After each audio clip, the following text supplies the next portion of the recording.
My apologies for keeping you waiting. I understand there is a matter you wish to discuss. Aye. A matter of the utmost gravity. If one can suspend disbelief. Go on then. Tell him what you told us. Who you are and why you came.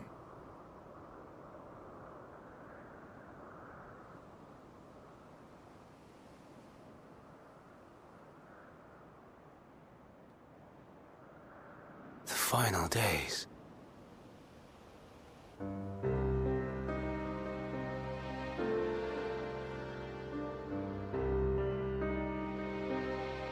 The phenomena observed during these star-encompassing calamities is likely the product of a dynamis reaction.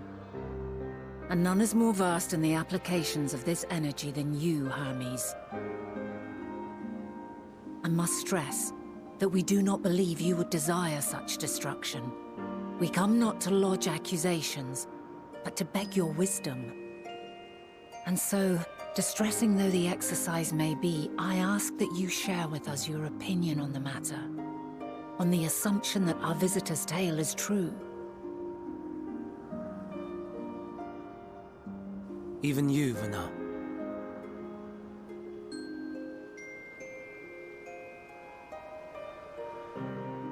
As you say, the phenomena observed in the two calamities may both be attributed to dynamis. Of note is the difference in its effect. In the first final days, it warped creation magics. In the second, it warped the people themselves. The key variable, I suspect, is the etheric density of the men of each age. As you know, ether, in essence, negates dynamis. Harboring high concentrations of ether, we ancients cannot readily manipulate dynamis, nor be manipulated by it. Therefore, rather than ourselves, the calamity affected our magics. In contrast, having been sundered, the people of the future are composed of but a fraction of our ether. Thus are they susceptible to the influence of dynamis and its transformative potential. But that would explain only the mechanism, not the cause. Though perhaps...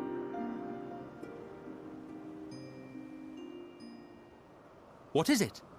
Even should it be a hypothesis, we would hear it.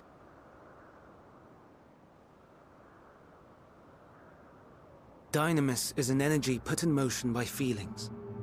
Feelings for which there must first exist a source. A source to which the victims must be attuned. One that harbors the selfsame negative emotions. Elsewise it could not be the agent of such extreme change. So it wasn't the stagnation of the celestial currents. Someone, or something, is instigating the star's demise.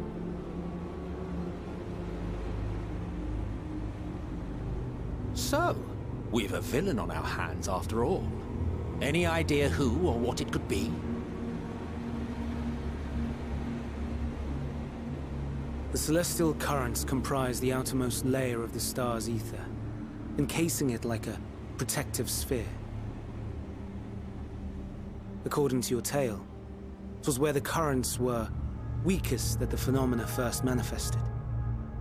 If the inciting factor came from without Aetheris, then its effects would first be seen in those locations.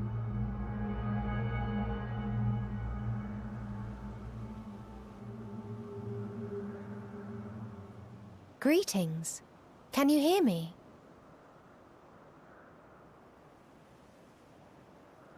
Do not be alarmed. I mean you no harm. I wish only to hear your words, share your feelings, know your thoughts. May we please be friends? Meteon. What is it? executing scheduled tasks, suspending individual self and connecting to shared consciousness. Connection established. Commencing status report.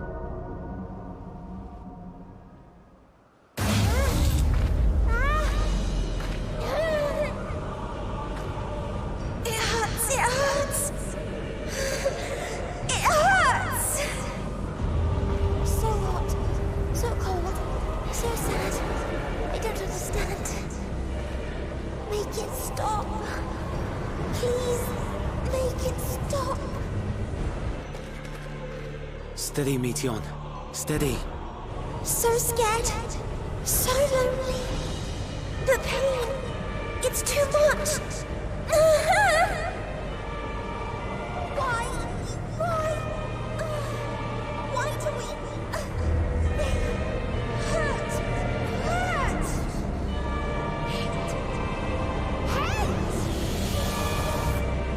This is wrong. All wrong. She's gone? But how? She has altered her etheric density in order to blend in with her surroundings, an ability for avoiding confrontation. Most effective. Frustratingly so. I can't see her either. Not even a trace. Stay away. Please. This is wrong. My mistake. So please. Are you all right?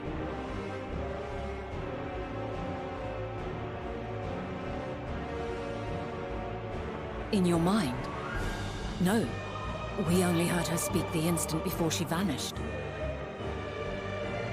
Of course. When communicating without words, Meteon also employs dynamis. That would explain why you were able to hear her, and we could not.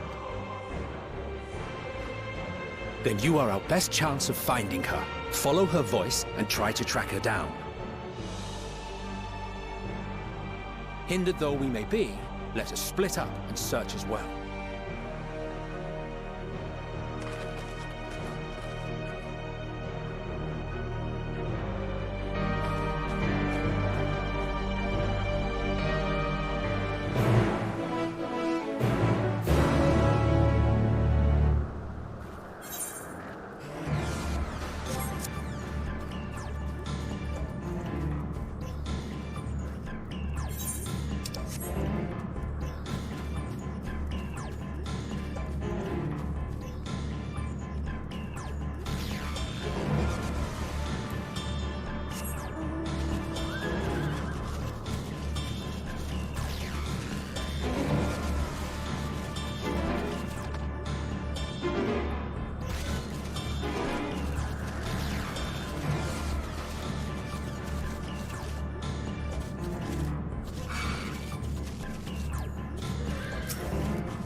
Aha!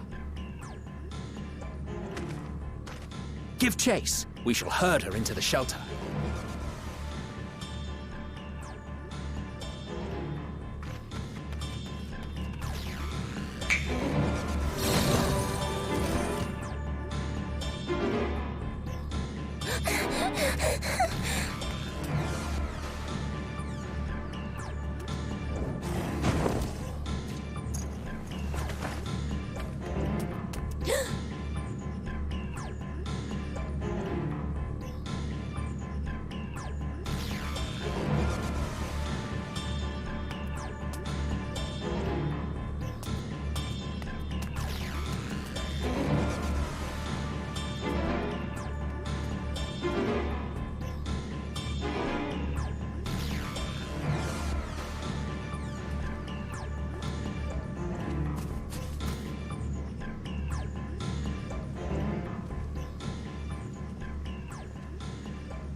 Please, Mission.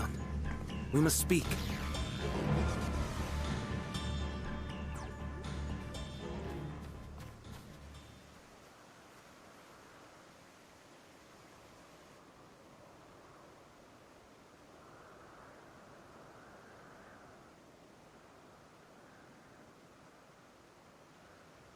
I'm sorry, Hermes. I'm so sorry.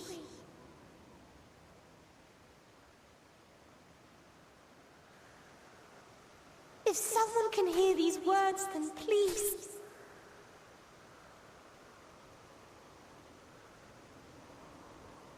please protect them. Protect them all.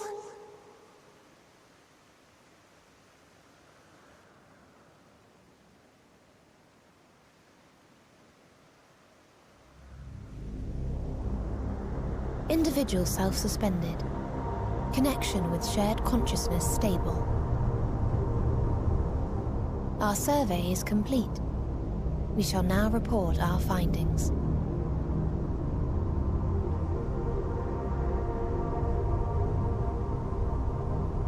All units safely arrived at their respective destinations. Seeking answers to Hermes' question, we attempted to make contact with the intelligent denizens of each star. Results are as follows, in order of numerical code. Enna. Traces of civilization found. Structures believed to have served as domiciles. No extant life forms detected. Dio. Ruined remnants of buildings scattered across star, surface of which is encased in ice. Presence of life could not be verified. Tria. Evidence of large population centers, akin to cities recovered. No extant life forms found, only their lingering essence. Tessera. Edifices surmised to be abandoned residences found. No extant life forms detected. Deadly plague or extreme environmental degradation likely to have led to mass extinction. They are all... dead. Octo. Star found in state of violent conflict. Contact successfully made with inhabitants, but deployment of weapons of mass destruction resulted in total annihilation of local population shortly thereafter. Inea. Star is a barren desert. No identifiable flora found. Bones of living beings resembling men discovered beneath sands, but determination regarding their intelligence inconclusive.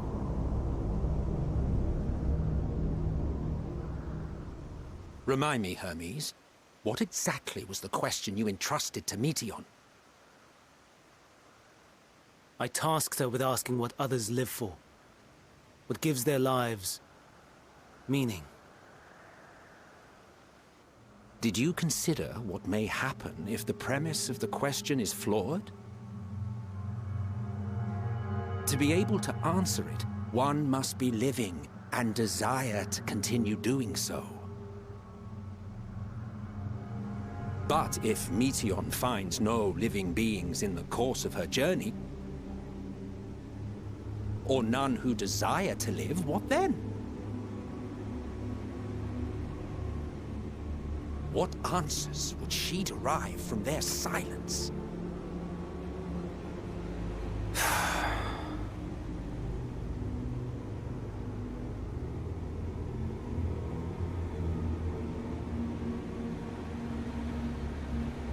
Meteion, enough! Suspend your mission, and return hither at once. Decapente. Local civilization once flourished under auspices of higher power. Said power later laid waste to civilization in fit of rage. Upon revealing this to me, entity elected to self-terminate in lieu of providing answer to question. No other intelligent life forms found. Turning a deaf ear, are we? We are taking Meteion back to Amarot. As I understand, we will need her if we are to bring back all of her sisters. Yes.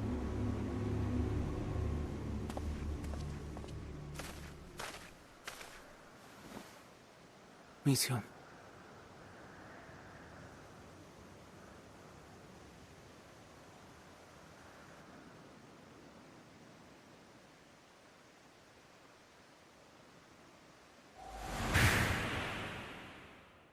It isn't right, is it?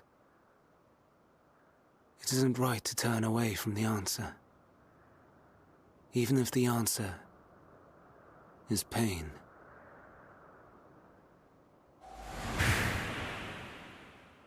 Even if we aberrations must scream ourselves hoarse to be heard.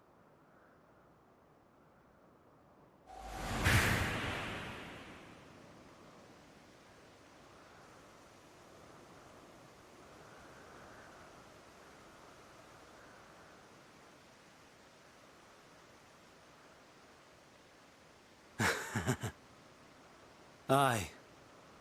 Whatever answers we find, I will not dismiss them out of hand.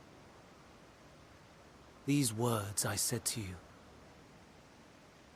and I will hold myself to them.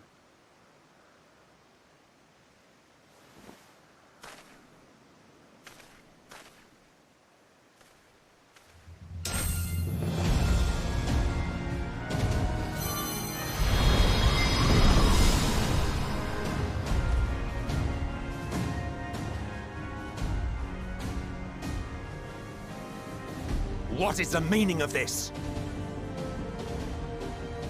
You cannot take Meteion, not until she has finished her report. All else must wait.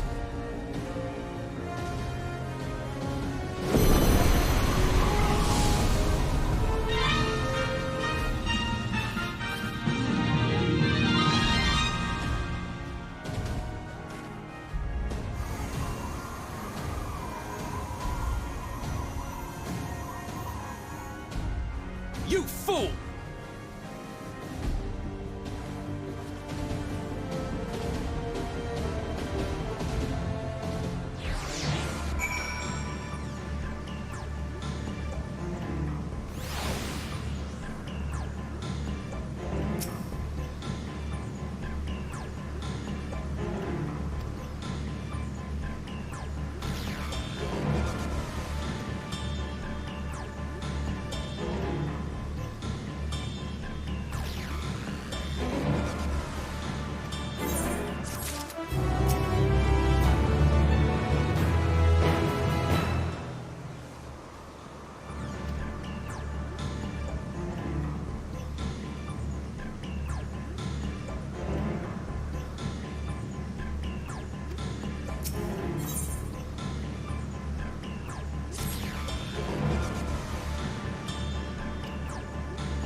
else I might be forced to.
Meteor! Not yet!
Before they're expunged from existence.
So, it comes to this.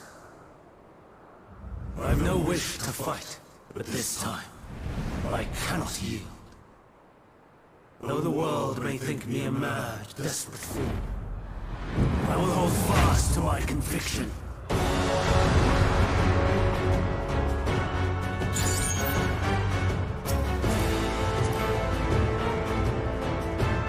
I will have the time and tranquility I require.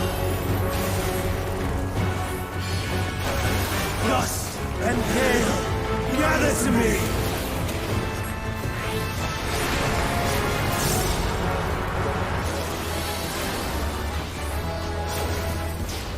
Ancient brand, unleash your power!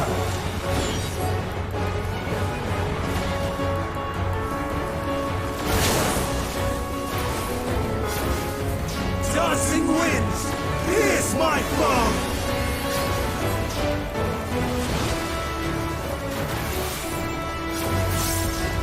Stars on high, all is rain!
Dancing winds, pierce my foe!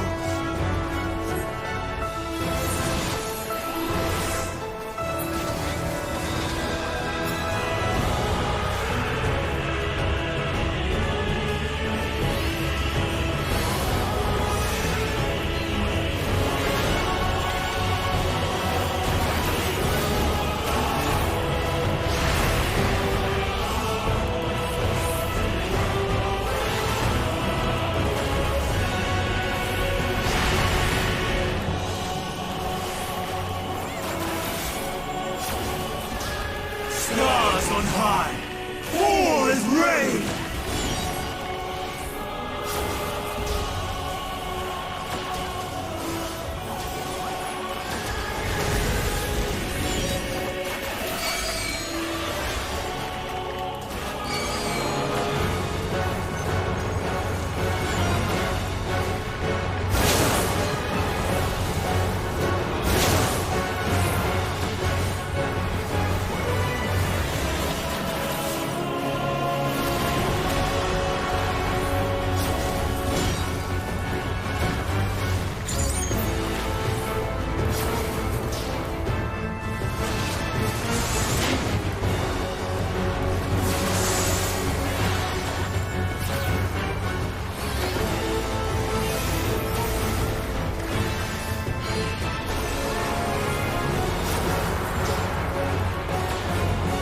Even when it transformed, I am not finished yet. Streams of ether, surge as one!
It's over, Hermes. In the name of the Convocation, I hereby take Meteion into custody. And setting aside the matter of your nomination, you will come with us too. We require your knowledge to assess and resolve the situation.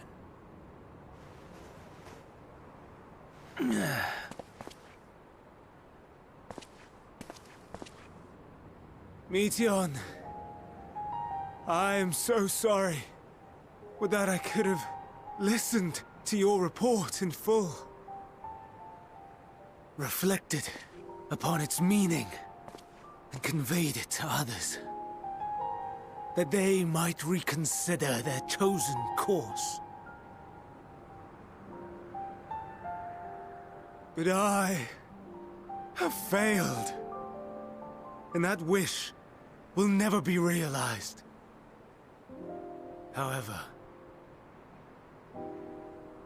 ere our fates become the province of others, I bid you tell me just one thing.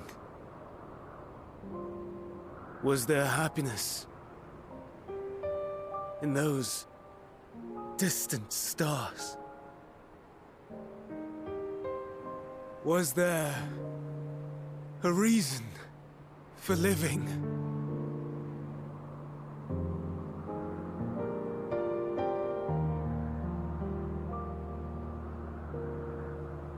We conducted our search as per your instructions. We scoured historical records, communed with the spirits of the deceased, heard the final testaments of the dying, welcomed their shadowed hearts into our own. One race had striven to create a world bereft of animosity. They renounced relationships to avoid interpersonal strife, and in so doing brought about societal collapse. One race had renounced war and devoted itself to the enrichment of its people. They were conquered. Though they destroyed the enemy in reprisal, they could not regain their former glory. One race had concluded that finite time was the root of all woes. Aspiring to shatter its shackles, they went in search of infinity. They discovered nothing is infinite, and that neither time or death can be cheated. Disillusioned, they gave up on the future and themselves. One race had discarded all things that gave rise to sorrow, hoping to have only joy. They found joy lost its savor in the absence of sorrow, and lost their will to live. Though worlds apart, these peoples shared a belief. The belief that they had tried their best. That they had tried to fulfill their potential with every step and success. In the course of which, they learned the truth. That they would never be free of fear and sorrow, anger and despair, of loneliness, so long as they yet lived. Even now their souls cry out for oblivion. And to this song of anguish, I lend my voice. We lend our voice. Oh, beloved mankind, shimmering jewels of beautiful Etheris, rejoice, for we will free you from the cruel yoke of existence. There is no need to struggle in vain, for in nihility awaits salvation. You will know peace and serenity, and it will be beautiful. We will make our nest at the edge of the universe. And there, in the dark of dead worlds, hoard sorrow and suffering. There we will sing, our chorus ever louder and ever clearer, that our song may reach even this ether-shrouded star.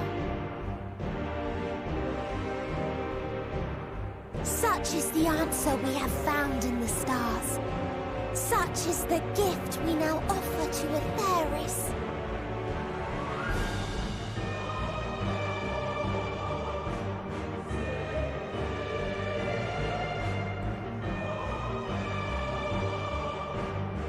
Who are you to decide our fate?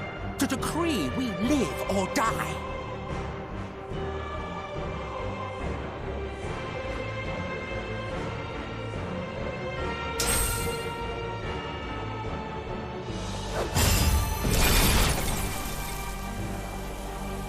Have you lost your mind?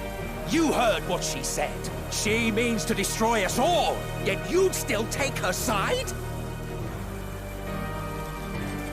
In the name of the star, we have discarded those creations that we deemed flawed.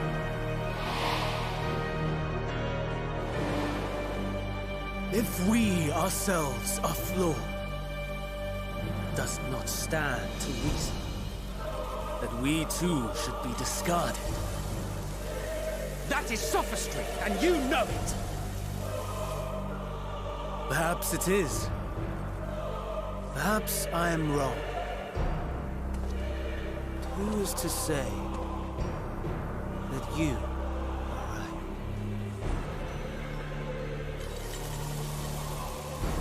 Let us settle this with a determination.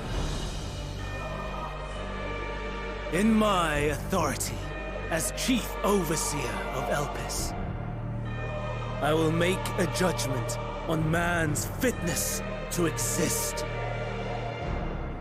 If he can learn to value all life and retain his will to live, even should his end be justified, he will surely find a way to avert his demise. If not, he will perish from start. As with all determinations, provisions must be made to ensure fairness. Kairos! Awaken!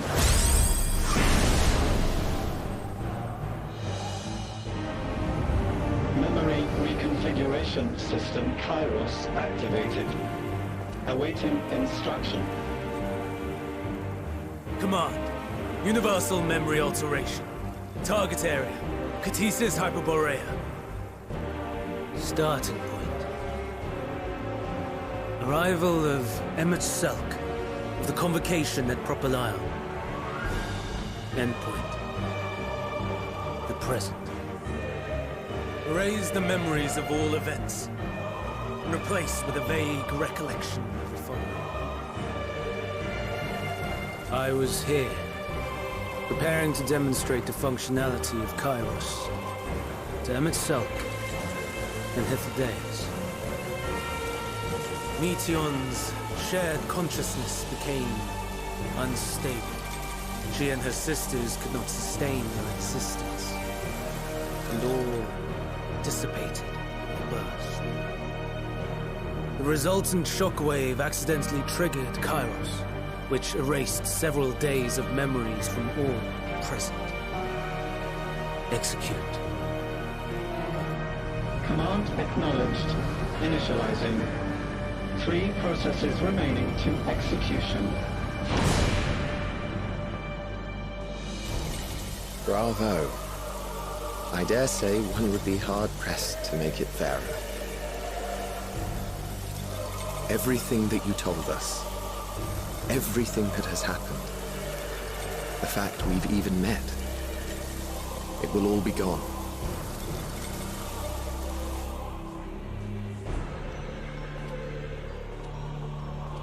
Go, Meteor. To the edge of the universe. where none can reach you. Hermes, won't you come with me? If you were to shed your flesh, I should be able to carry you.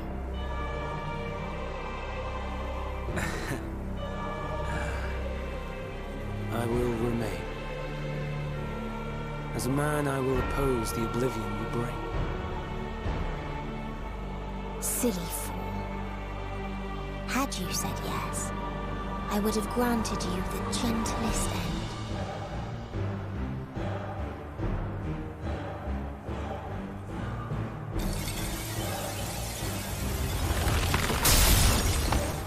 This ends here!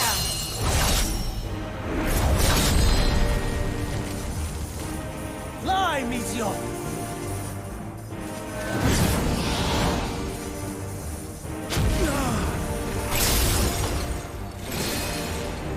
That is far enough, Hermes! Argos, to me!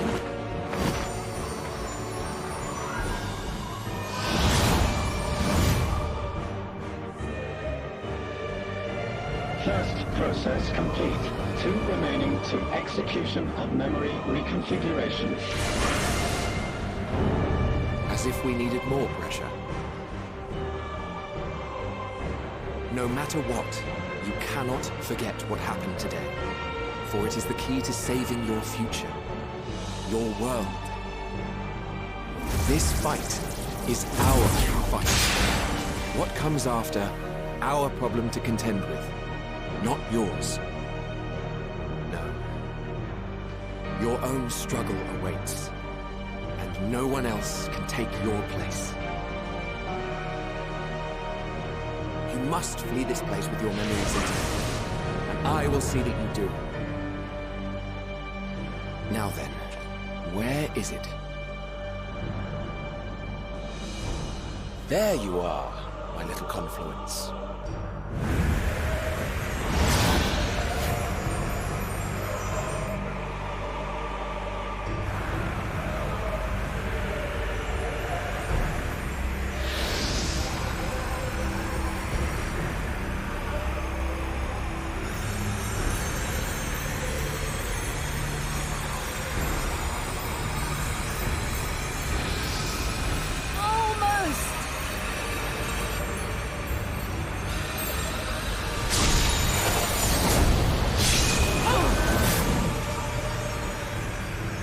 Very well, then.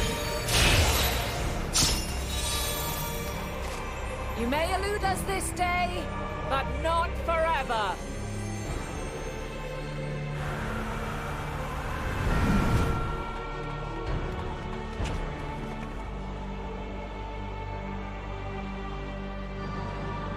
Meteon's gotten away. Second process complete. 1 remaining to execution. No time for brooding. Listen well. Beyond lies a spatial confluence that connects the interior sections of this building. I will destroy the confluence and force open a way outside. When I do, you must jump through.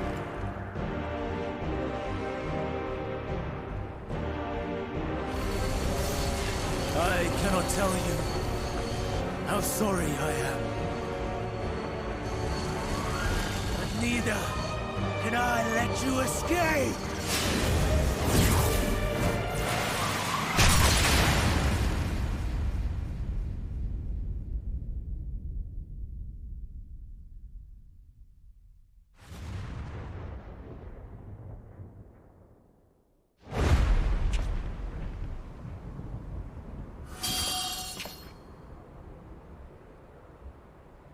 Too brave by half.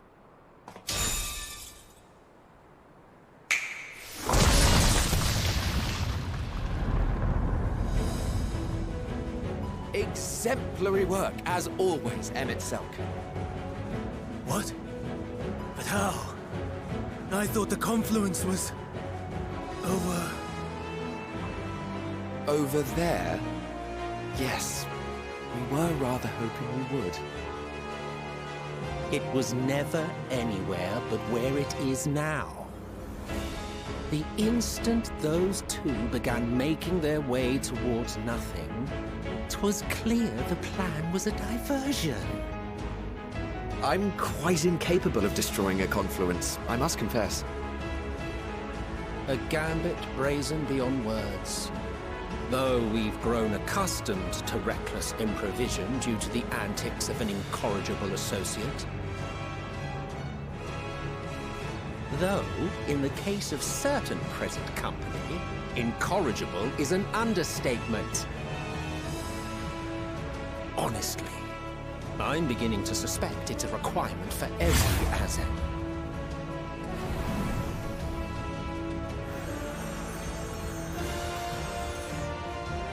There's no time! Quickly! Even now, I do not believe your tale. I would not suffer us to walk such a wretched path. Still, if it must be said, do not squander it. The legacy I leave you.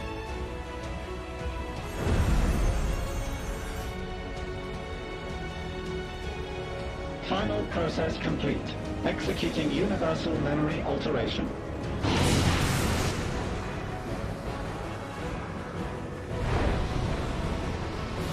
Go, Argos!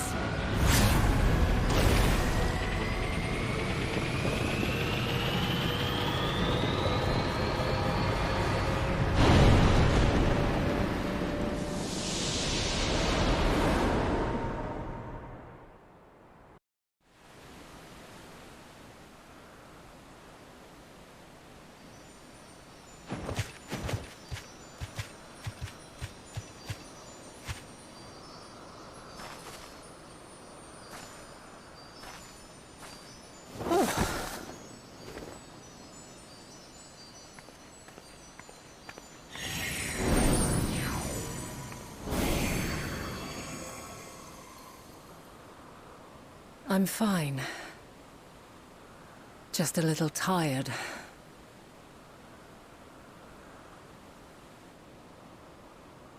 Can it be true? Are we the only ones left who see beauty in the world?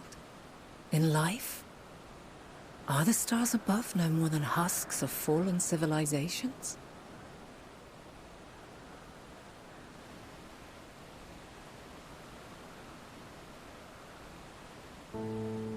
And yet, I feel her. Though she is unimaginably distant, I feel Meteion's presence, and the place where to we must go.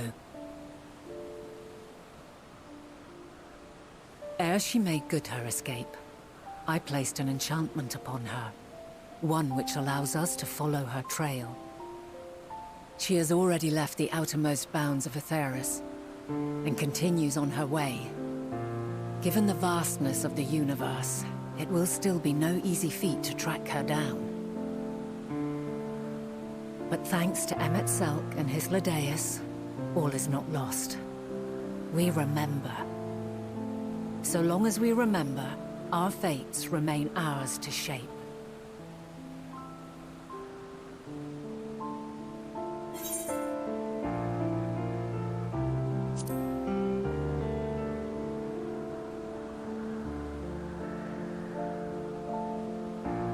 I'd like to know too. Let us ascertain the situation at Cutisis Hyperborea, where they should still be.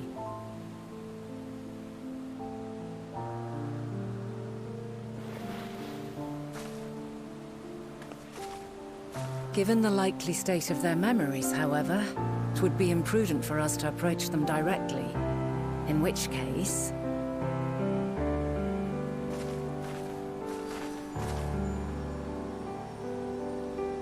I am sorry, my friend. I've asked much of you this day. But may I trouble you one last time?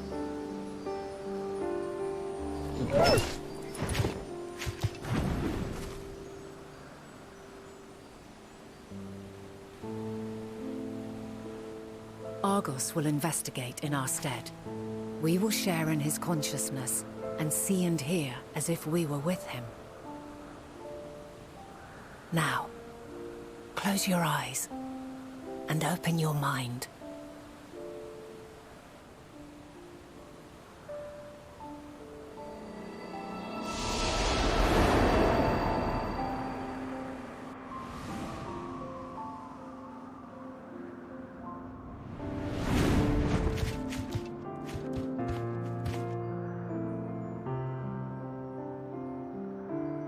Thank goodness you are unharmed.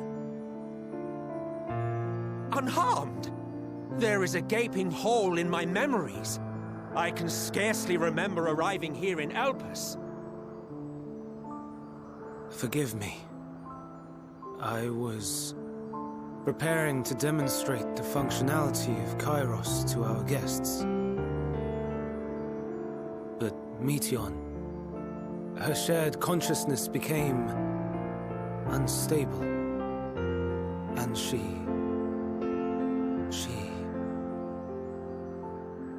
So, that's what prompted the state of alert.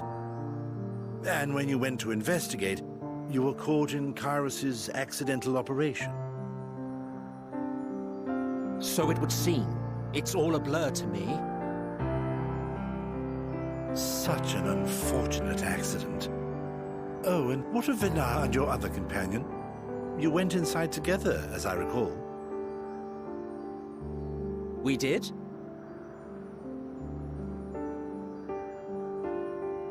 If Vinar was with us, I have no recollection of it. But that there is her familiar, is it not? The fellow seems happy enough, so I think it's safe to assume his mistress is well.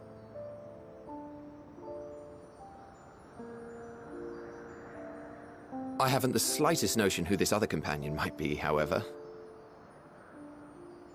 Ah, well, that individual struck me as a bit different, for want of a better word. Perhaps it wasn't actually a person, but some manner of creation. Curious.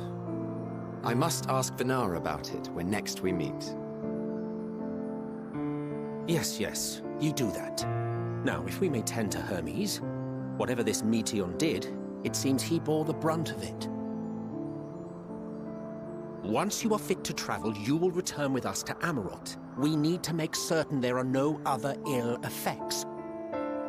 Also, I am here on business of the 14. We've already had the conversation, like as not, but since your toy wiped my memory, we'll have to have it again.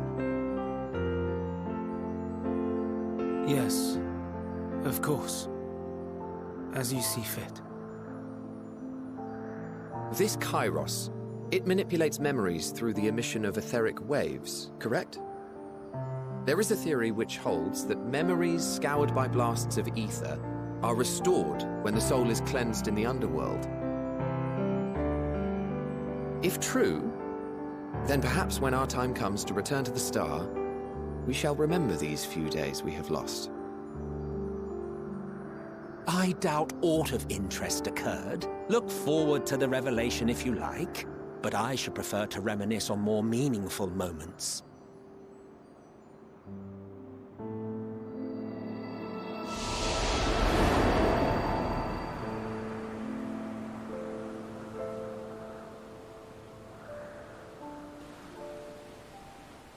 Let us rest, if only for a while. After all, you and I... Oh, we still have a long, long way to go.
So, it is within. The portal that brought you hither, and will take you home.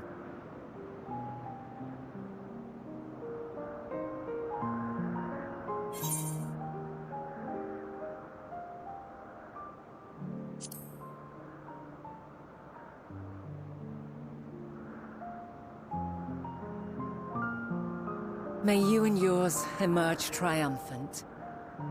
Make use of the knowledge you have gained, that your days in Elpis and our friend's sacrifice be not in vain. With Meteion free to pursue her designs, 'tis only a matter of time until the final days are upon us. We must be ready. From fortifying our defenses to securing our escape, there is much to be done. In spite of this, we cannot allow the report that set this calamity in motion to become common knowledge. Were the masses to learn the fates of the other stars, I fear the situation would spiral out of our control. I must carefully consider who can be trusted and bring them into the fold.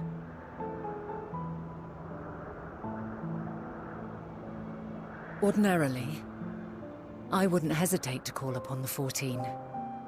However, it was the desire for a fair determination that drove Hermes to attempt to erase our memories. Were he made aware of his actions, there is no telling whether he would remain a friend or become a foe. Alternately, we might try to alienate him from the convocation.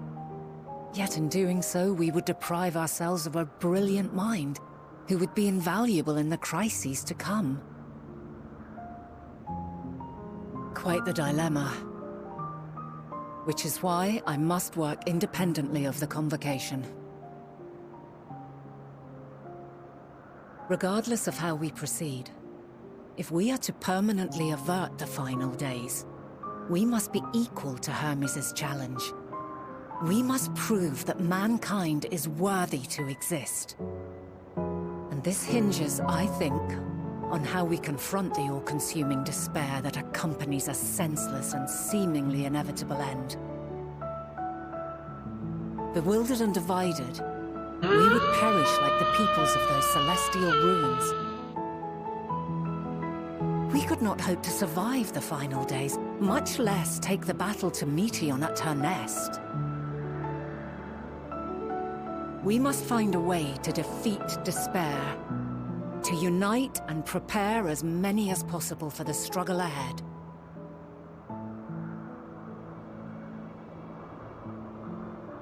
Heavy will weigh the burden of guiding this legion of souls. Yet I have faith in mankind's potential. As long as he believes in himself, there is naught he cannot achieve. So I will not give up on him. On us.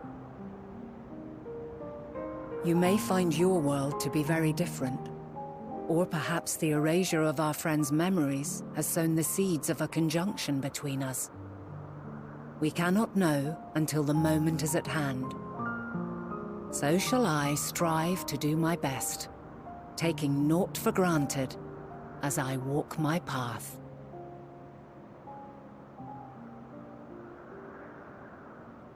And I pray you walk with me to the end. As you move forward, so too will I, as will all, resolved to fight for the morrow. And when mankind has found the strength to stand against despair, we shall silence the song of oblivion. She who sings it will learn our journey is far from over. This I promise.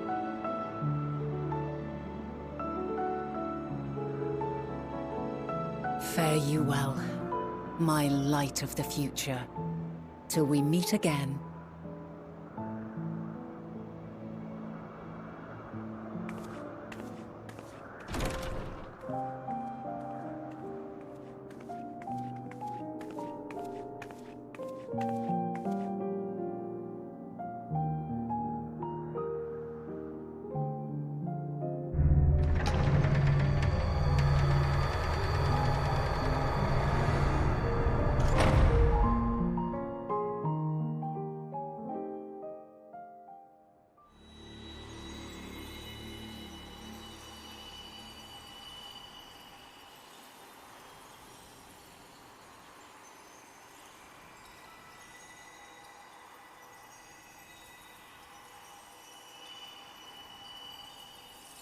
From this day forth, I shall strive to bring honor to the seat of Vandania.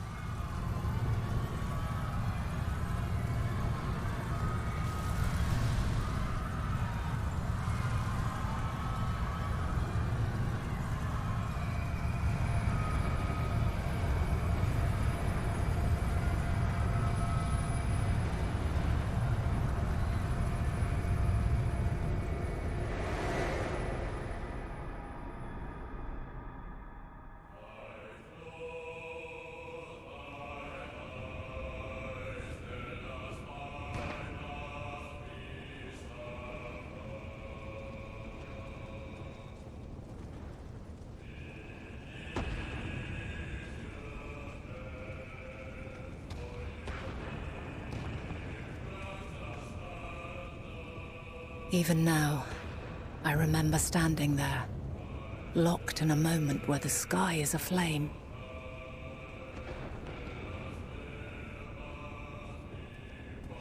Where stars fall as tears, and screams darken the seas.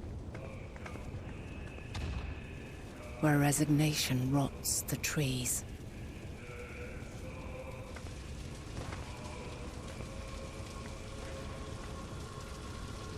Where terror twists magics into abominations. Such is the lament of they who have gone before. The song of they who tried and failed to create a better world. The song of the end.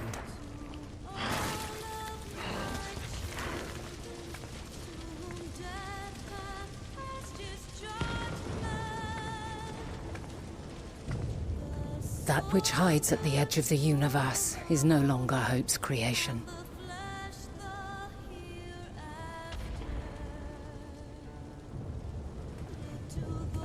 It is hopelessness incarnate.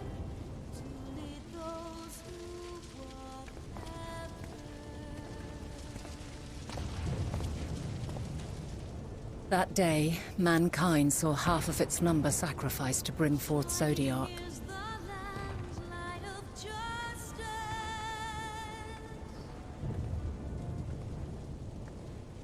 And covering the star in a shroud of ether, we forestalled the final days.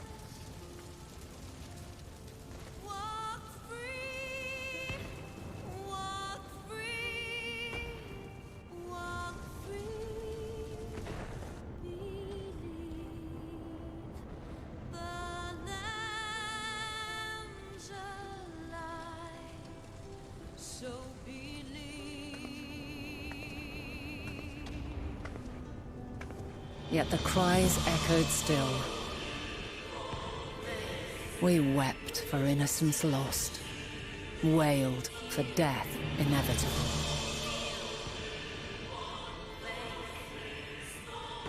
A reality too terrible to bear. And for too many who sought comfort in gilded memories of joyful days and tranquil nights.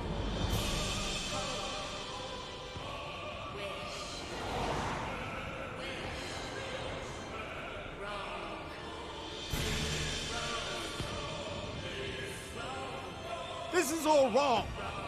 Why must we suffer so? It needn't be like this.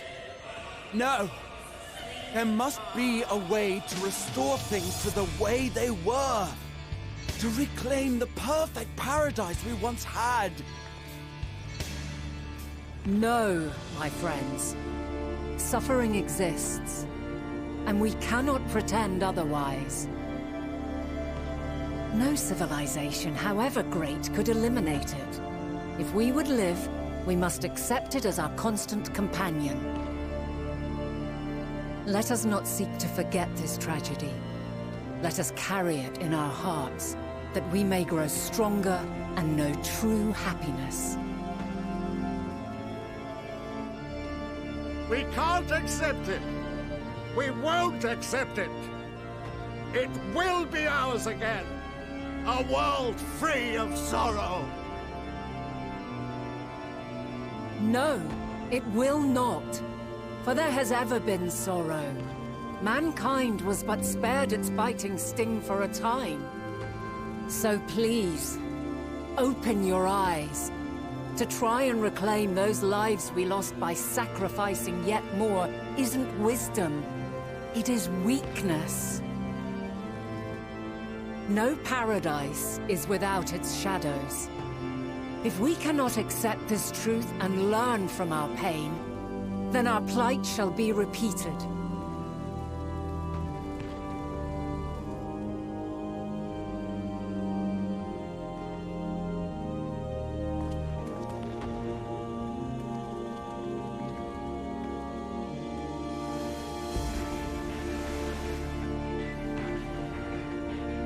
O mighty Zodiac!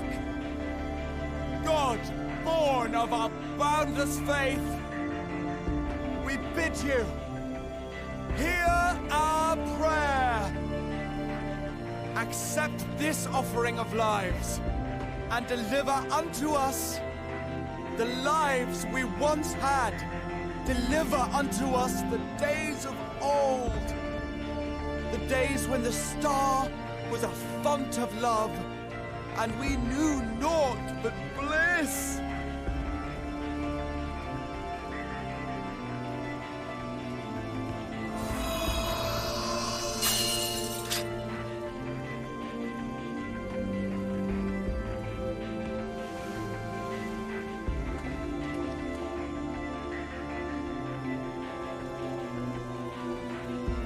You would destroy it? Our beautiful world?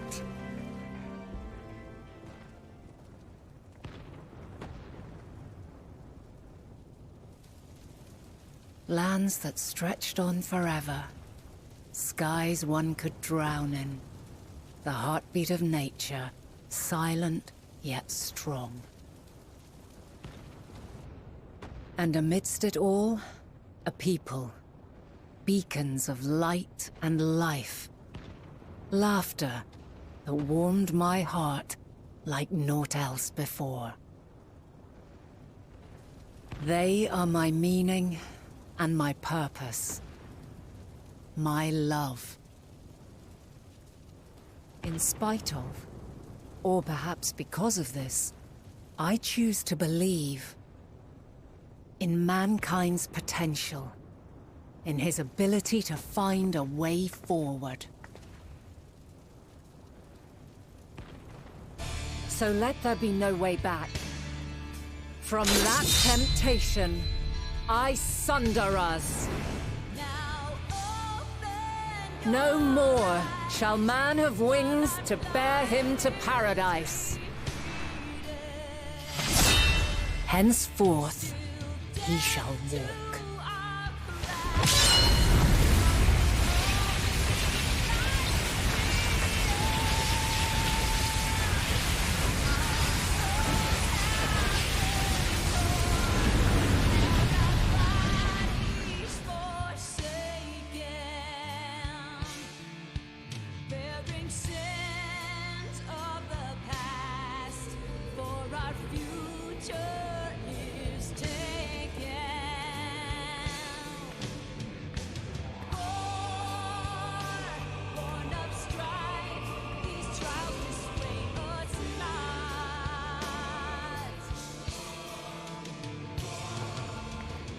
All is excruciating pain.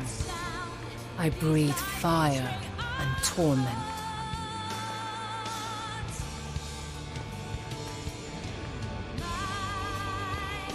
I birth a world of suffering to mire and plague.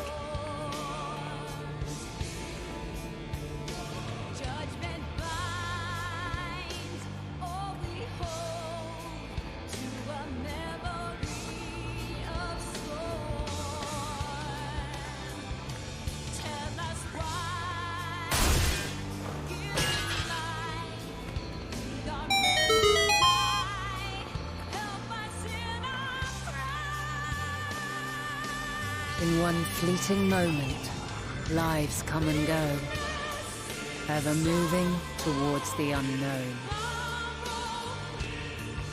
And in that fleeting moment, they cry for the answer to the question.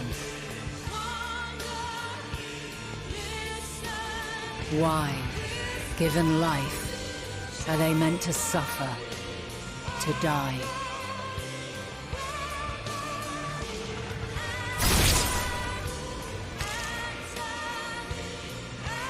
As fragmented, imperfect beings, yours is a never-ending quest.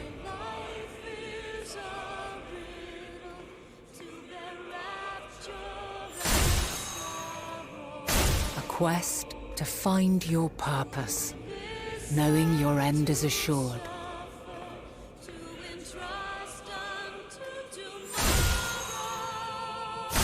To find the strength to continue when all strength has left you. To find joy, even as darkness descends. And amidst deepest despair, light everlasting.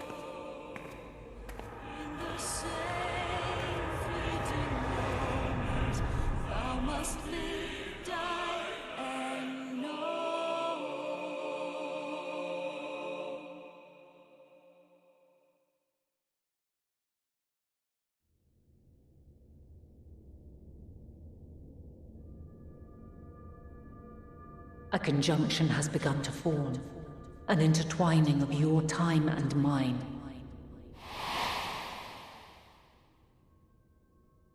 When you truly understand what is at stake, and your journey has prepared you to surmount the insurmountable, then shall I honor the promise made in another time, another age.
No.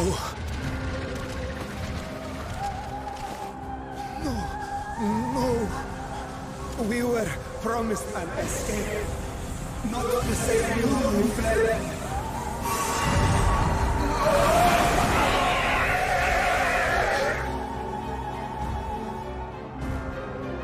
I shall not meet my final days here in this blasted waste. Calm yourselves. Your panic is our greatest enemy. Come, we must build a line of defense.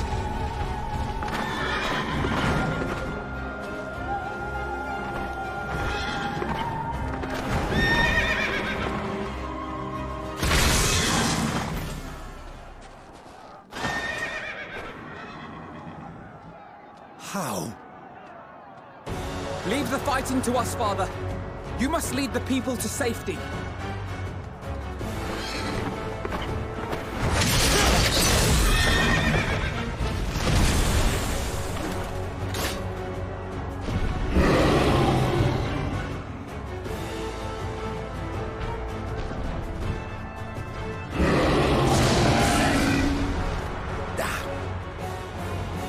I can handle this pair.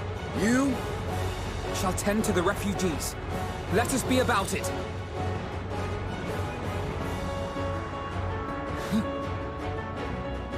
As you wish, my little lord.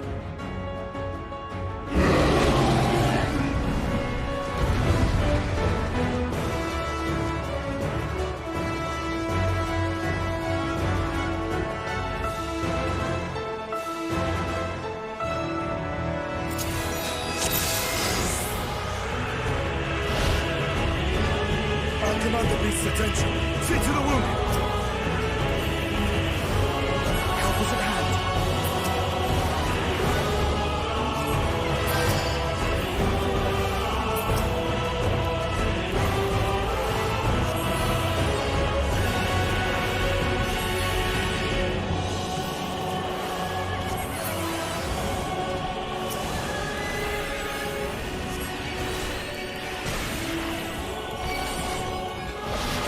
Leave it to me.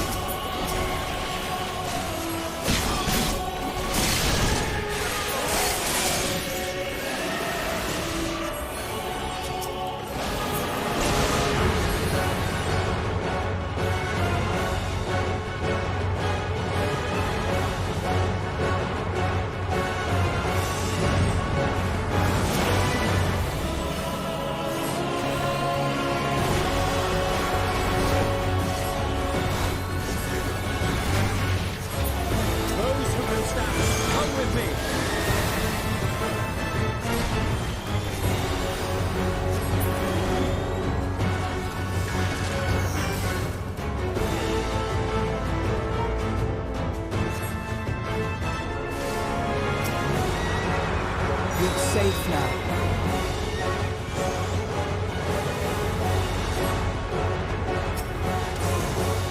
Easy now. Deep breaths.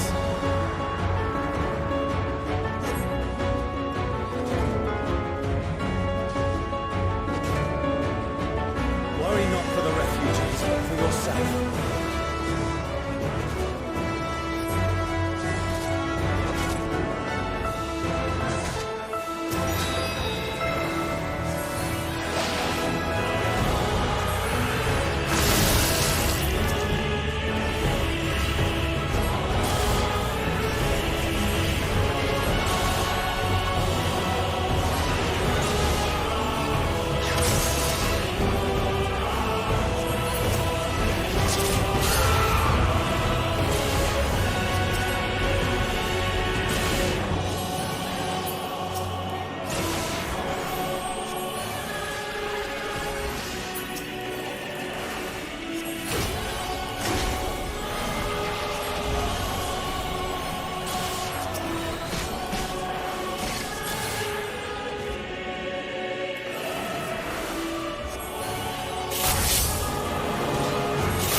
I don't want to die. Forward! Let not a single fiend escape!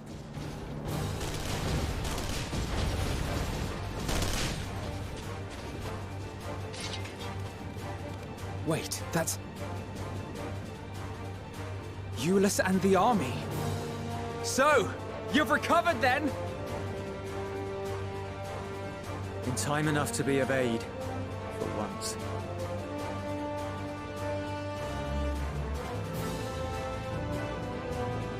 We can speak of it more later. For now, we must fight! To repay your salvation in kind, or with better! For Garlemald has her pride!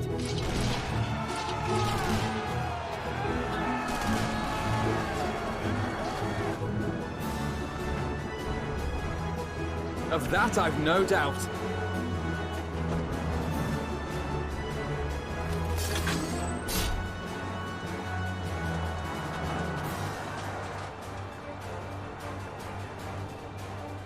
Good gods. Of all possible saviors, the Imperial Army. Oh!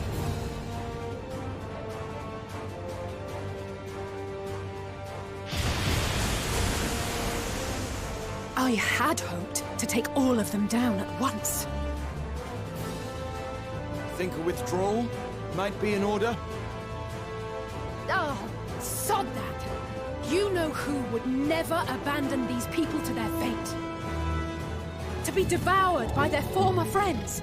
That'd be beyond cruel. These beasts must fall here and now. Well then, I'd say it's high time we threw caution to the winds.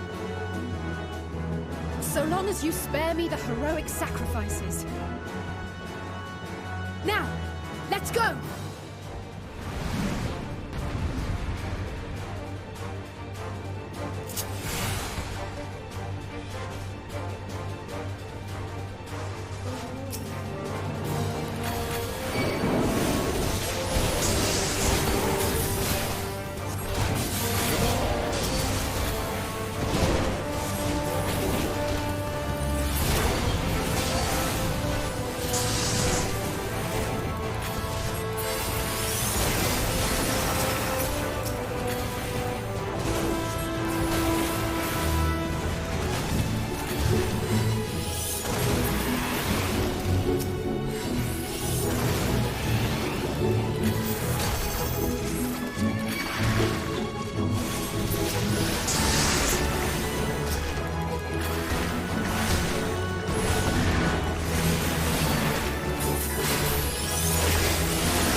can't.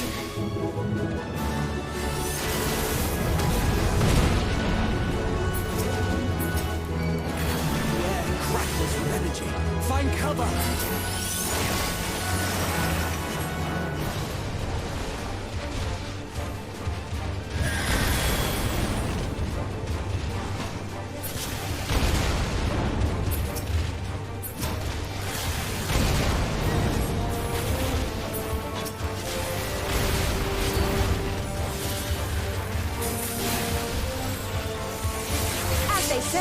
Turnabout's fair play.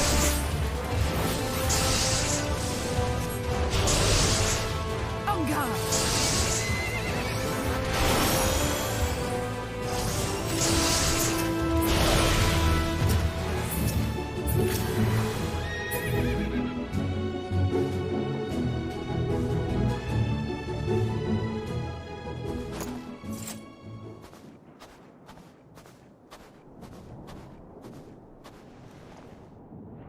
There's not the barest trace of ether. Maybe there really is no way to bring them back.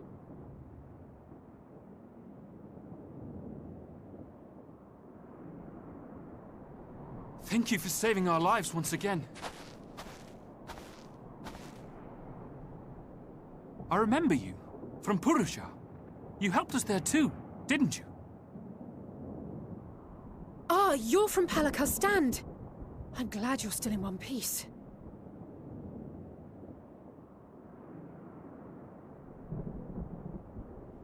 Or you will be, once I see to that injury of yours.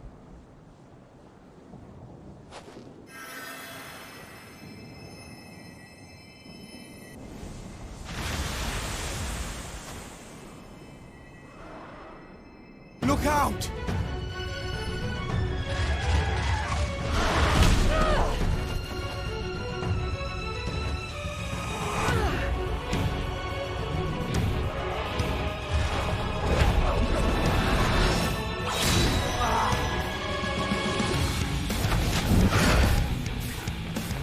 Get out of here! Quickly!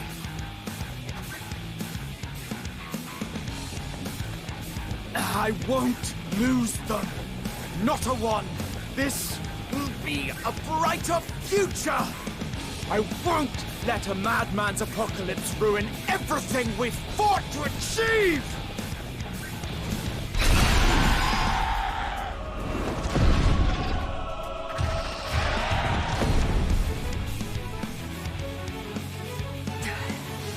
Get it together, Alizé. You're embarrassing yourself. And in front of Father, no less. You might never measure up to our champion.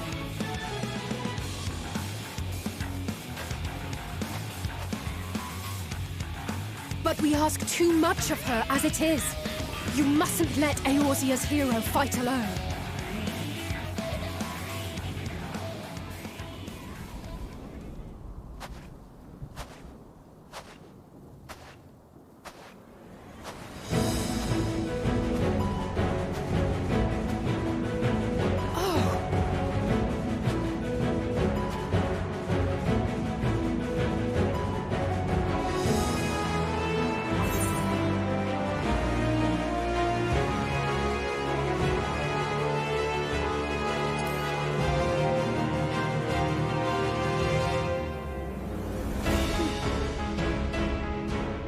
I can look after myself, you know.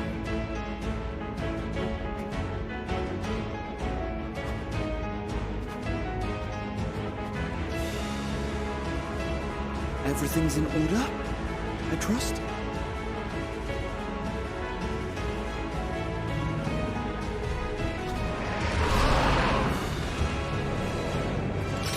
I've had enough of this rabble! Come on!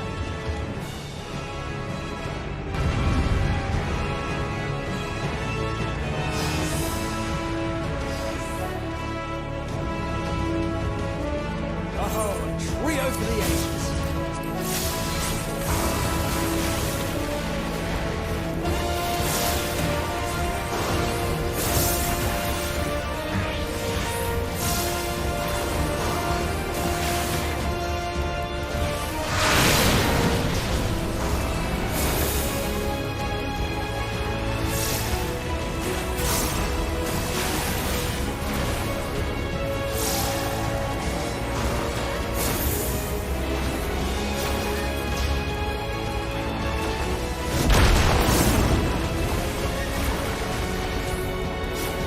the beginning.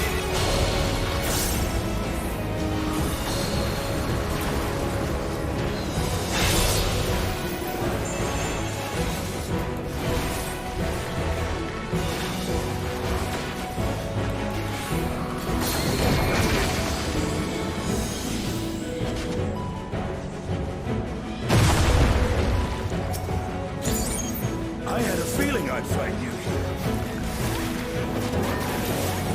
This should be the last of the worst troublemakers. With me!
You must board without delay. The ship will depart ere long.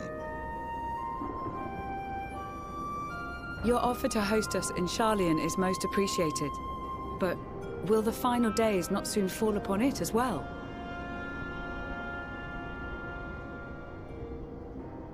Your hesitation is not unwarranted. The satrap entrusted me with your lives, yet I have failed your comrades. Nor are you wrong to fear that this corruption will continue to spread. I cannot promise you complete safety, even in my homeland.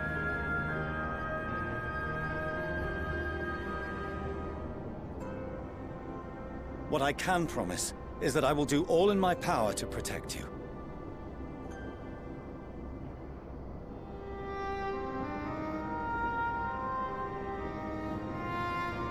That power is not inconsiderable.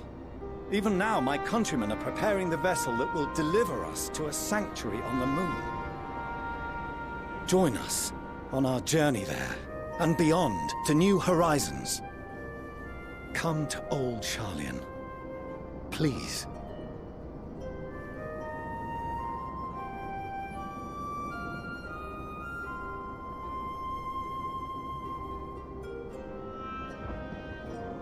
We would be fools to refuse such a generous offer made in earnest.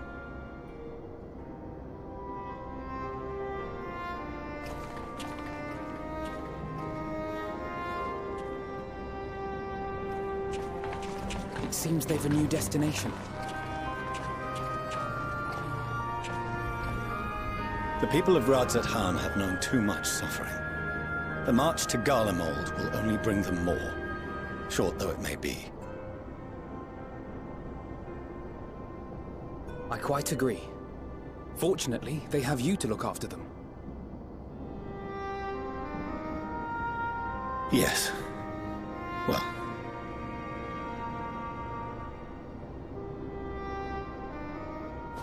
Behind you! Just there!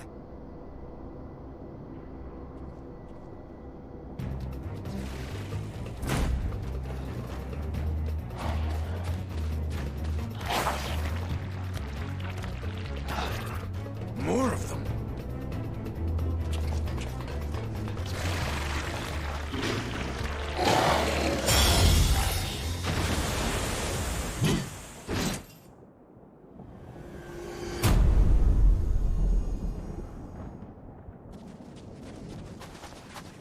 Xenos! Here!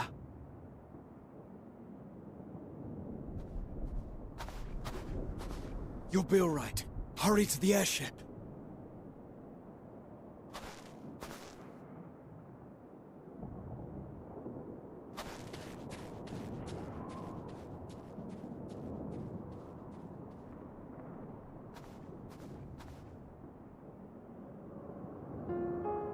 Why have you come? A heretofore unseen beast. 'Twas ripe for the slaying. Poor sport, alas. Unfit to temper my blade. Oh, for the love of... You cannot still be on about a rematch. That is, and has ever been, my sole concern.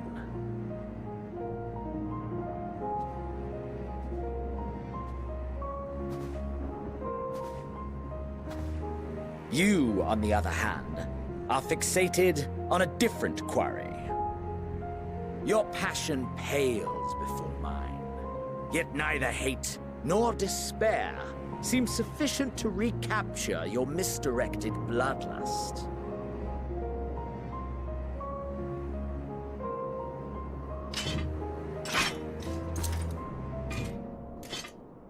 So, I hone my blade, and I wait.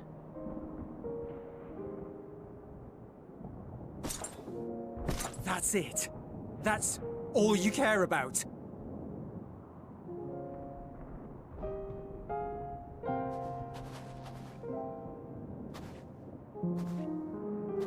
Garlemald is in ruins. Our homeland, the nation you rule, is as good as gone. Along with so many of its people. Not just soldiers like us. Not only those who fought and killed for power and duty. Innocent civilians.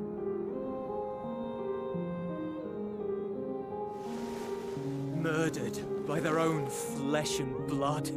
Lost and confused as they breathed their last.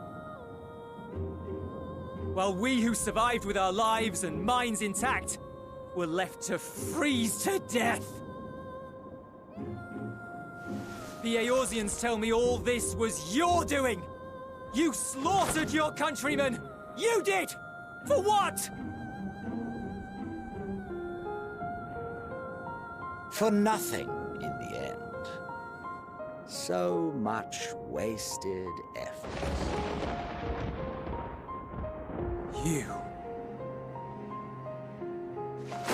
You bastard! For your own sake, Euless, you must control your anger. It will serve no one should it consume you and see you transformed.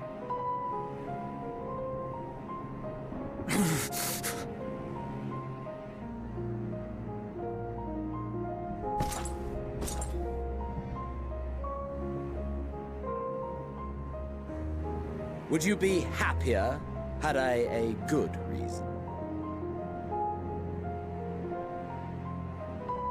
What? If my motives met with your approval, would you no longer resent the outcome? If so, then perhaps a beast's skin would suit you better. Duty, honor, morality. All constructs of convenience when put to proof. Surely the war taught you how easily power becomes the tool of the self-righteous. How the people's justice was merely a means to their ends?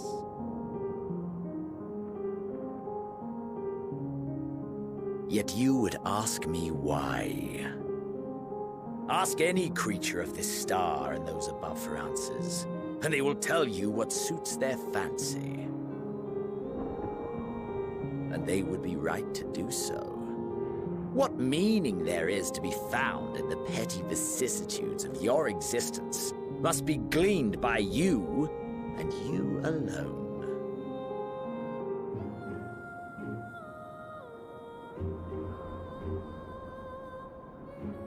Should you seek it in battle in the fruitless pursuit of my demise, then come. Assume your rightful place as a notch on my blade.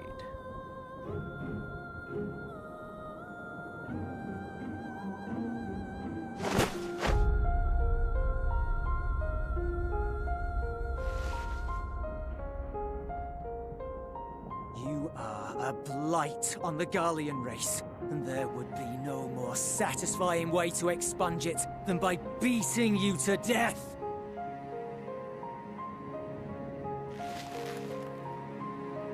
But I will not be party to another tragedy. I refuse to lose anyone else because of you. So go. Go! And may we never suffer your madness again!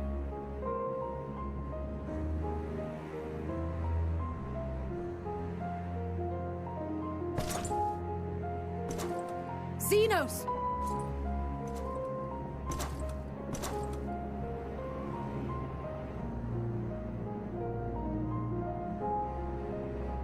Perhaps you found meaning in living this way.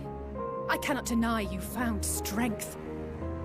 Yet if you only pursue your hedonistic pleasures and pay no heed to the plight of others, then no one will give you the time of day.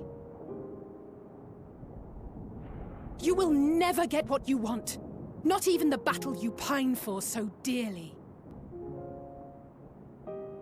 You'll be alone for an eternity, and you'll deserve every agonizing second of it.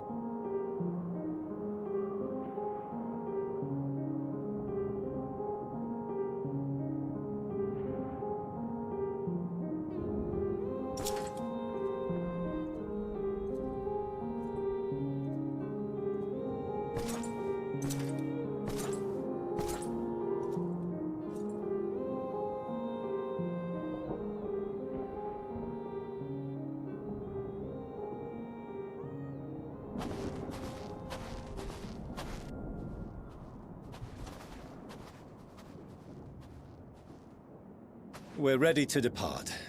The refugee ships will be leaving shortly, but I've asked mine to remain for the time being. There's room enough for you to join me on it, if you wish.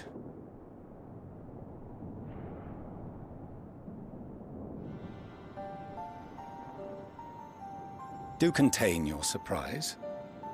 I needn't agree with the Scion's methods or intentions to acknowledge that their deeds are deserving of gratitude. We appreciate the offer. But might I ask why you are delaying your departure? I presume it is not solely for our benefit. I must visit Garlemald ere we return to Sharlayan. Having caused such an uproar, 'tis only meet that I explain myself to the Ilzabard contingent.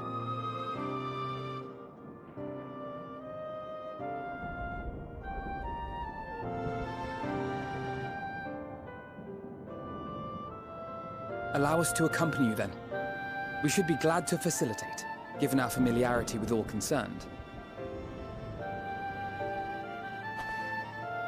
If you would like to join as well, Euless, we can speak of recent events on the way.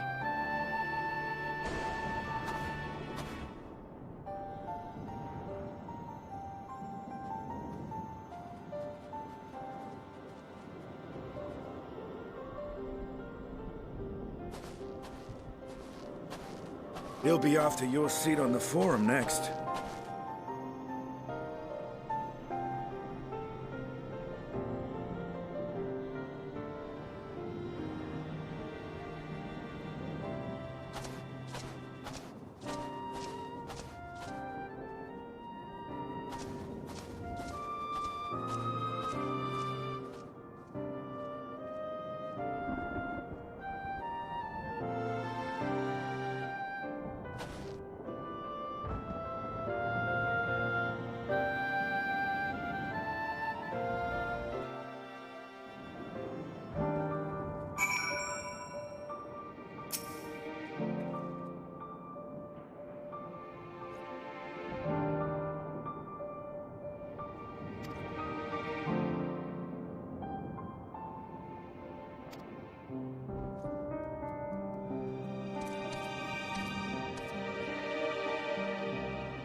No major injuries then. Good.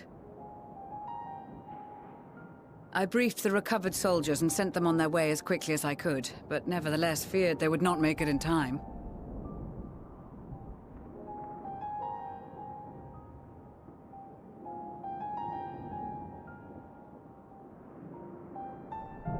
The additional support was invaluable. Your men saved more than a few lives.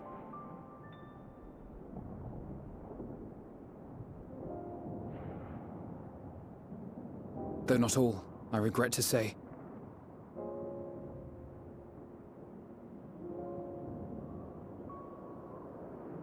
I take it that I'm addressing Lucia Junius. I'm the Forum's envoy, Forchano Leveilleur. And you are owed an explanation for these most dire developments.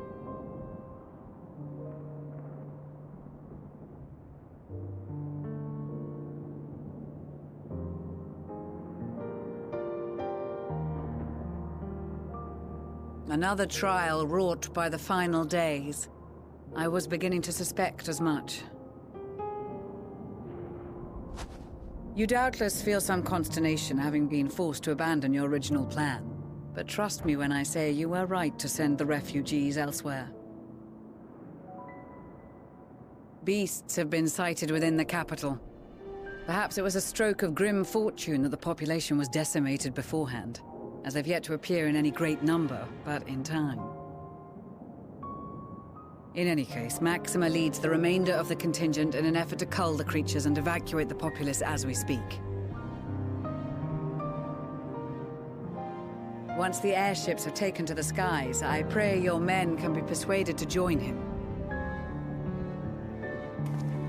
You'll permit us to retain our weapons? I wouldn't have sent you after the Scions were I expecting you to stab them in the back. And I, for one, would not consider past transgressions more relevant than future contributions. Regardless of the circumstances that saw us at odds before, we need men of courage now, more than ever.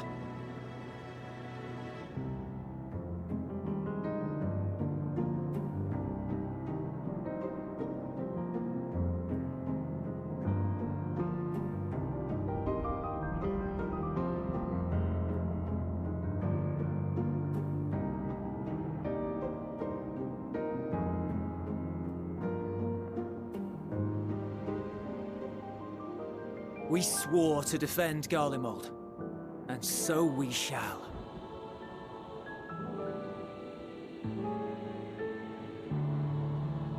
It seems you have everything under control. You will excuse me then, for mine own duties await. A moment, Master Fortuno. You did desire to express your appreciation for services rendered, did you not? I did. Though if you intend to again ask that Sharlayan alter its course, you will find my gratitude insufficient. 'Tis nothing so onerous. I wish to hear the details of this grand endeavor of yours.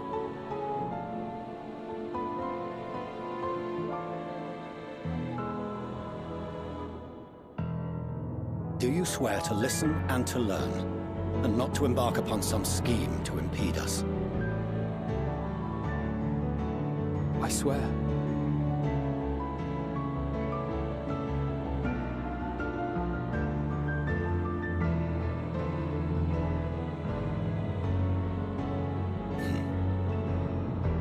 Any other I would doubt, but you I trust to keep your word. For not once have you broken it. Very well. I will request that the Forum make you privy to our plans. You may await our summons at the Baldessian Annex, assuming the decision is in your favor. Does that suffice? It does. You have my thanks. Excellent. You can regale us with tales of your most recent sojourn to the First while we wait.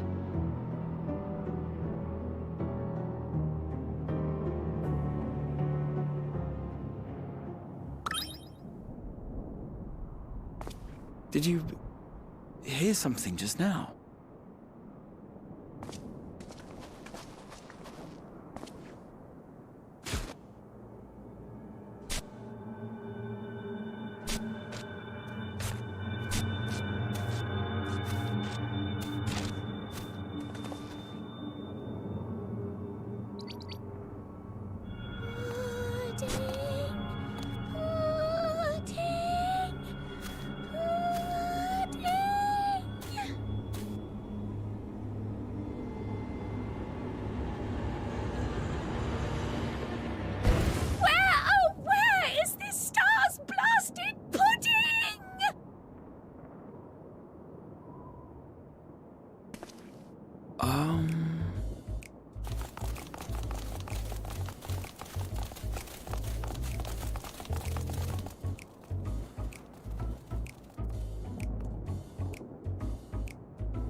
Dawn may banish even the darkest night, and to this bitter clime bring warmth and comfort.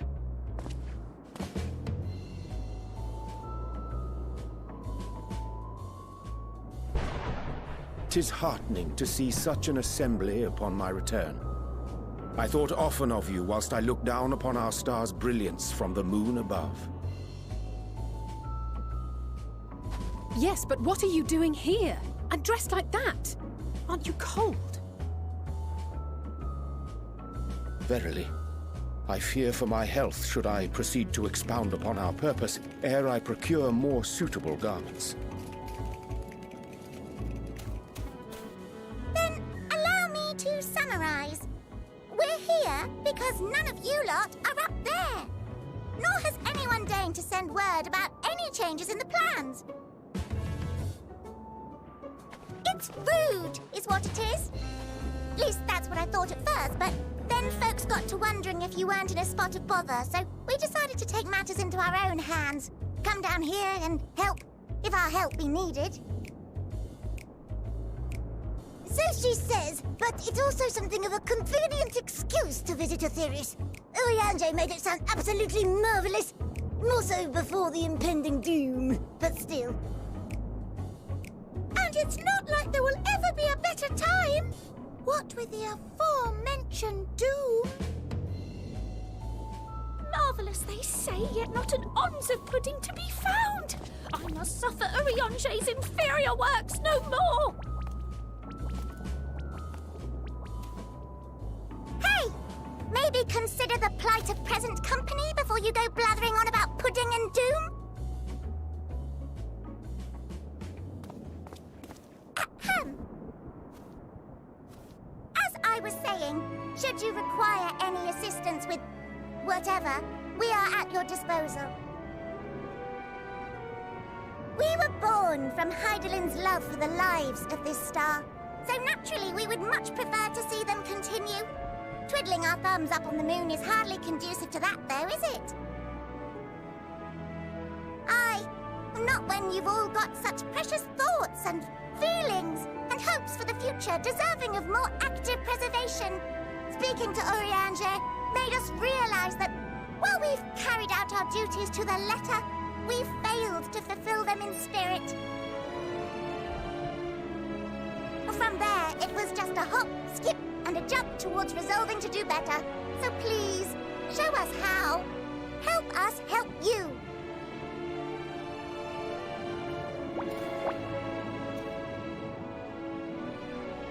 Forgive me, but are they...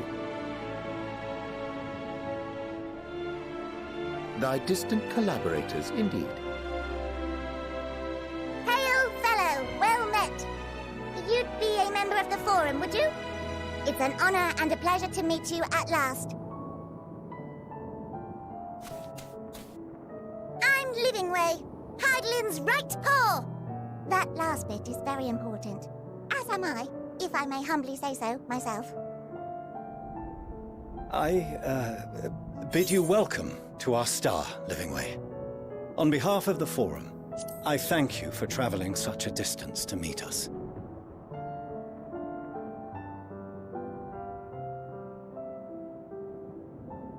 As you have surmised, preparations for the Exodus have not proceeded as smoothly as we had hoped.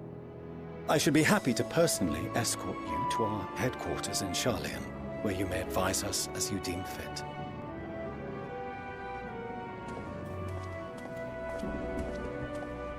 'Twas with reluctance that I set aside the great work of readying the moon for habitation. Be assured that I did so only after the Loperites made plain their earnest desire to come hither, and I myself felt a growing certainty that their contributions here would prove invaluable.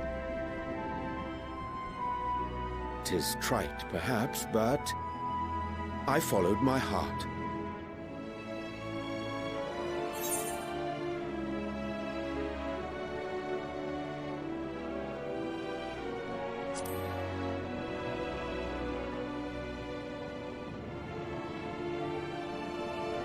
For a time, at least. Nevertheless, 'twas worth the journey to find present company well. Wilt thou attend us at the Forum and lend thine own wisdom?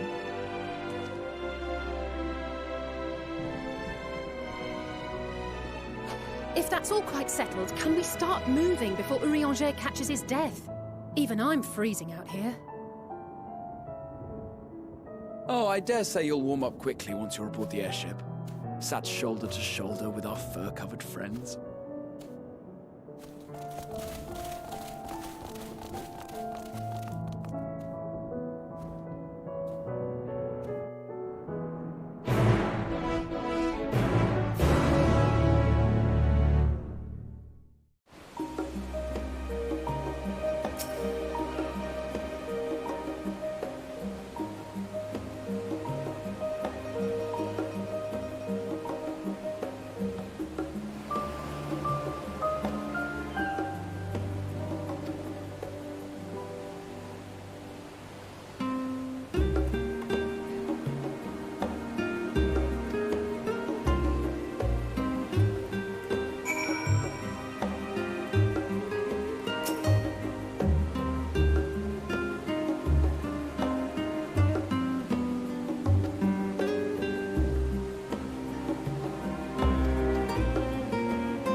There is a matter I wish to raise with you before we enter. We are here to listen and to learn. But if the Forum's plans are more or less what I expect, then I should like to make a proposal that will serve our ends. By your leave, of course.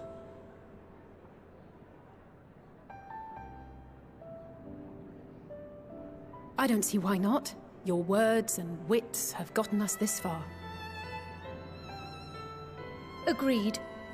I will present our queries so that you may consider the most advantageous way to advance your proposal without distraction.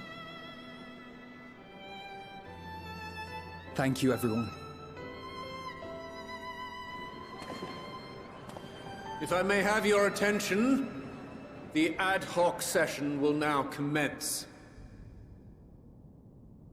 The purpose of today's assembly is to brief the Scions of the Seventh Dawn, at their request, on the Great Exodus. You may enter.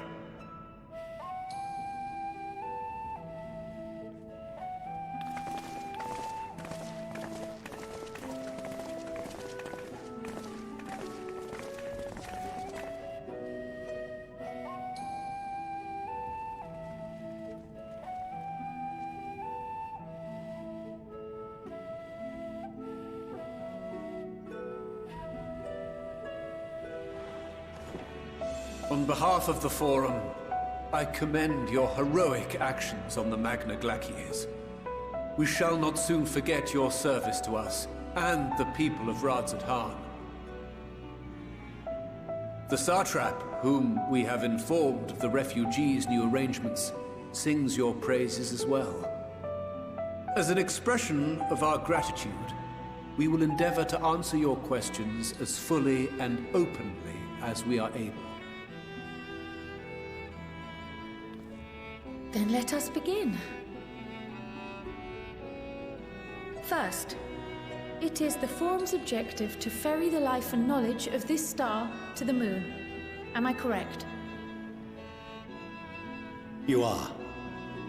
It is for this purpose that Sharlayan has labored these many long years. We have collected biological samples and scientific records from across the star. When the time comes, they will be moved from their places in Labyrinthos and Numenon and conveyed to safety. Once that critical task has been accomplished, we will begin transporting the Sharlayan citizenry, which has been categorized into groups. The earliest arrivals are to ensure hospitable environs for those who come after. Following our people, we will send those of other nations in turn, beginning with our allies. Radzat-Han was foremost among these, but since the final days have already come to Thavnair, we saw fit to include the refugees with earlier groupings. An ambitious plan. You have accounted for the safety of all nations and tribes, then? As many as we can. And how, pray tell, do you decide who to leave behind? To journey beyond the sky is an unprecedented and immeasurably difficult endeavor. Introducing sources of inevitable conflict would condemn all to certain death.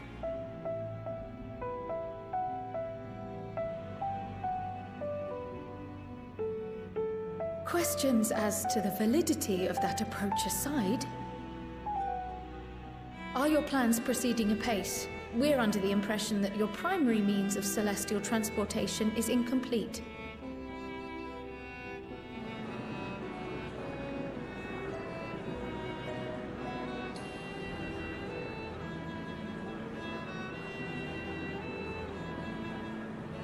If only in that it does not meet our optimal parameters, that is correct.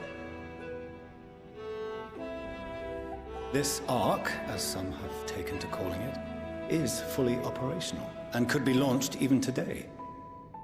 However, the final days have progressed more quickly than we anticipated. At present, the ship is incapable of attaining speeds sufficient to meet our evacuation targets. Should we put the vessel into service, as it is now, we will be unable to travel to the moon and back quickly enough to complete the necessary number of trips. Precious lives and knowledge will be lost. Seven hells. Is there anything to be done?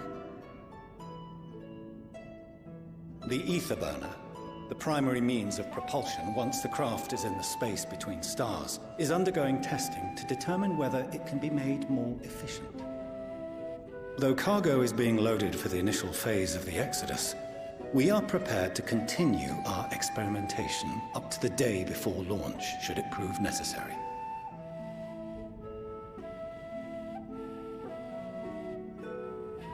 What if the Scions were to solve your problem?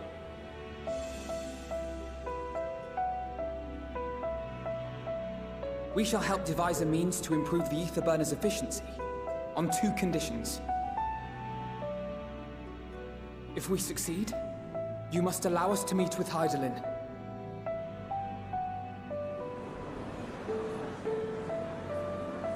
'Twas simple enough to deduce. You have a Concord, and so you would never have abandoned the anti-tower had you no other means of communication.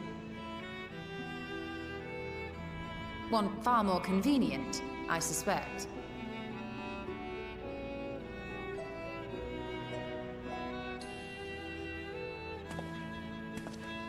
The second condition, also to be met upon our success, is that we be permitted to propose another use for your Ark.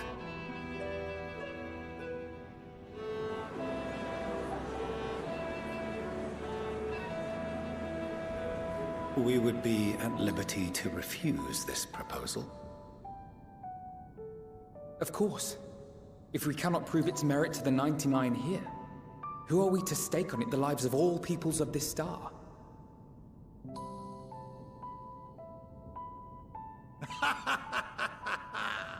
Delightful as always, Master Alfino.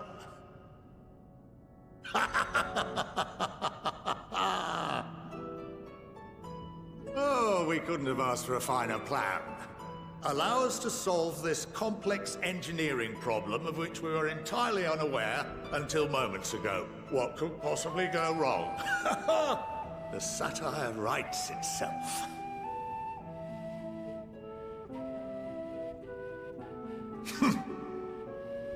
Yet, what field has not benefited from a change in perspective? When we are at wit's end, what we need is not the same dry theories recited ad nauseam, but fresh inspiration.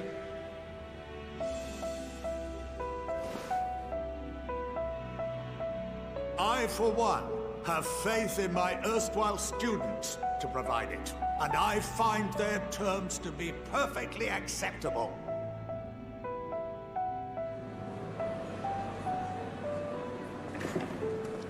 Order! Order! We have no time to waste on debate.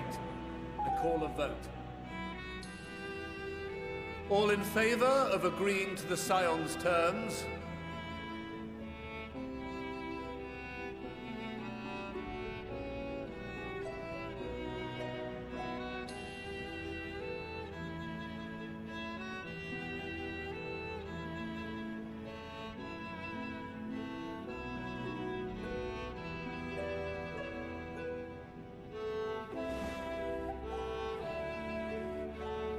"71 in favor, 28 against.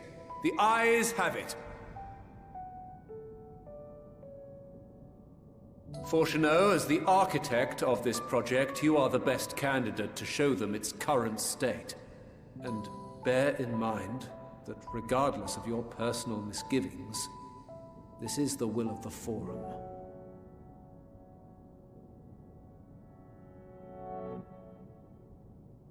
Very well. I call this session to a close. Return to your tasks with urgency. The final days wait for none.